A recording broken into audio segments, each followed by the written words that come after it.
For decades, air superiority has dictated the outcome of wars. From the P-51 Mustangs of World War II to the F-22 Raptors dominating modern skies, whoever controls the air often dictates the battle. Now, Russia claims to be rewriting that rulebook. In a shocking revelation, Moscow insists it has quietly embedded 6th-generation fighter technology into its existing Sukhoi Su-57 jets, years ahead of Western timelines. But is this the dawn of a new aerial era, or just smoke and mirrors? Let's dive into Russia's bold claims, the geopolitical stakes, and the very real doubts that shadow this breakthrough. The secret testing that caught NATO off guard.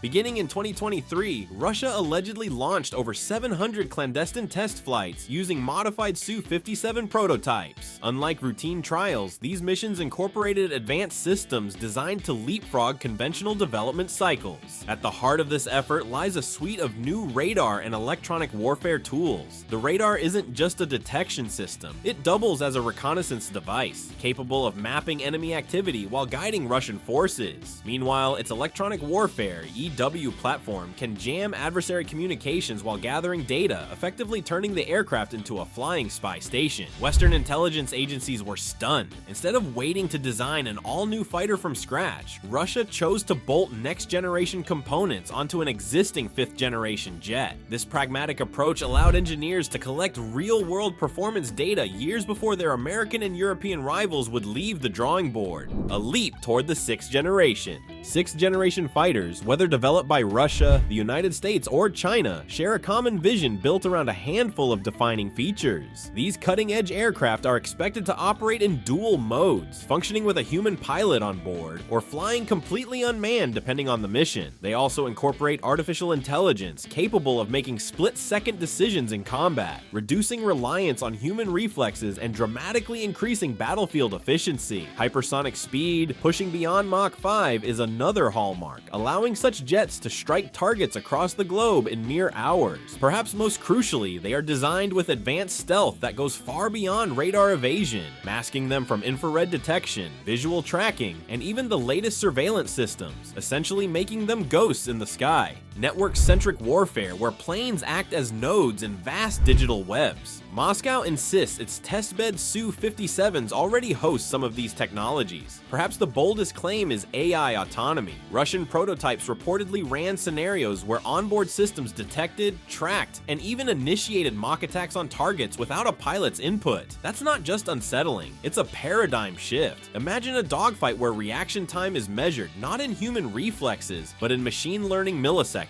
Russia claims its AI can coordinate with unmanned drones, effectively turning one Su-57 into the commander of a squadron of robotic wingmen. The swarm tactic could overwhelm defenses before enemy pilots even grasp what's happening. Engines, stealth, and hypersonic speed. Beyond electronics, Russian engineers are said to be refining a new power plant offering more thrust with lower fuel consumption. The result? Longer missions, greater maneuverability, and fewer refueling stops. A logistical advantage that can define war theaters stretching thousands of kilometers. Equally significant is the push toward hypersonic flight. Speeds beyond Mach 5 could allow Russia to strike targets anywhere on Earth within 2 hours. Most current defense systems simply aren't built to detect, much less intercept weapons moving that fast. And then there's stealth. Unlike older jets that simply scatter radar signals, Russia's program reportedly incorporates heat-masking materials and even adaptive camouflage to confound not just radars, but satellites, heat seekers, and optical sensors. In theory, these fighters could vanish not only from radar screens, but from the human eye.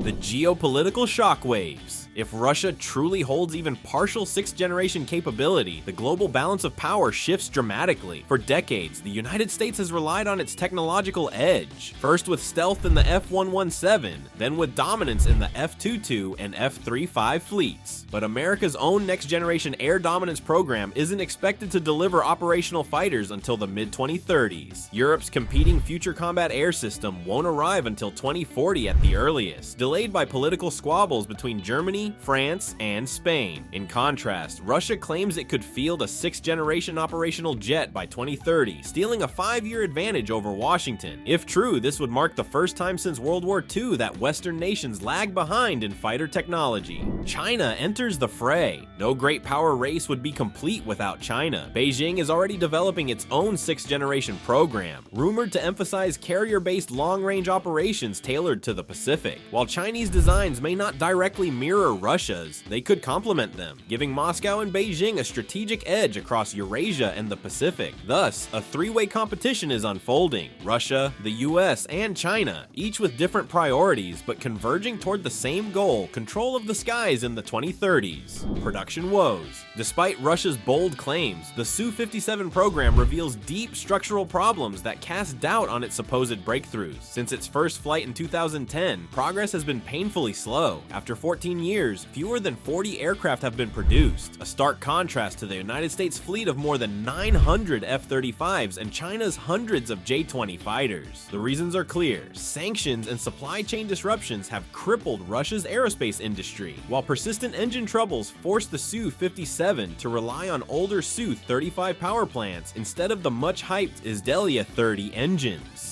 Quality control failures and production bottlenecks only compound the delays, while the financial and industrial strain of the war in Ukraine has diverted resources away from aviation projects altogether. Perhaps most telling is the Su-57's absence from the battlefield. Despite the ongoing conflict, Moscow has avoided deploying its most advanced jet, raising the uncomfortable question of whether the aircraft is truly ready for combat or still little more than a prototype dressed up in rhetoric. Doubts from abroad. Russia has struggled to attract buyers for the Su-57. Alleged deals with Algeria remain shrouded in secrecy, while even close partners like India walked away, citing doubts about stealth performance and cost-effectiveness. In the cutthroat world of defense exports, perception is everything. If long-standing allies hesitate, it casts doubt on the jet's credibility. Compare this with the F-35, which has been snapped up by NATO members, Japan, and others despite cost overruns. This international skepticism suggests that Russia's program may be more marketing than mastery. Deception as strategy. Western intelligence increasingly suspects that Moscow's 6th-generation rhetoric is a form of strategic deception. By exaggerating progress, Russia creates uncertainty in NATO planning and deters adversaries without necessarily fielding game-changing hardware.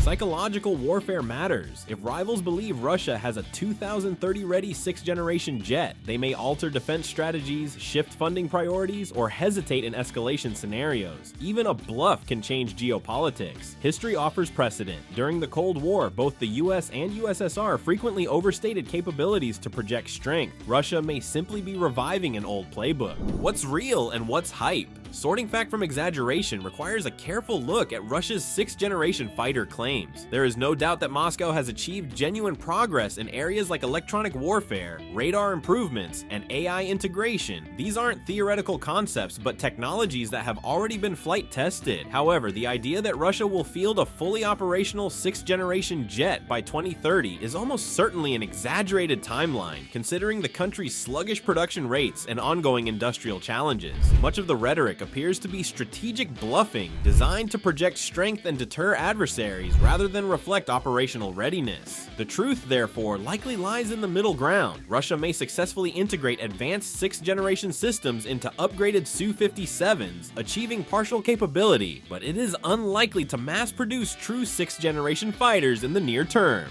And that wraps up our deep dive into Russia's so-called 6th-generation fighter jet. Do you think it's a genuine breakthrough or just clever propaganda? Let us know in the comments below. If you enjoyed this breakdown, hit the like button to support the channel. Don't forget to subscribe for more military tech insights and global defense analysis.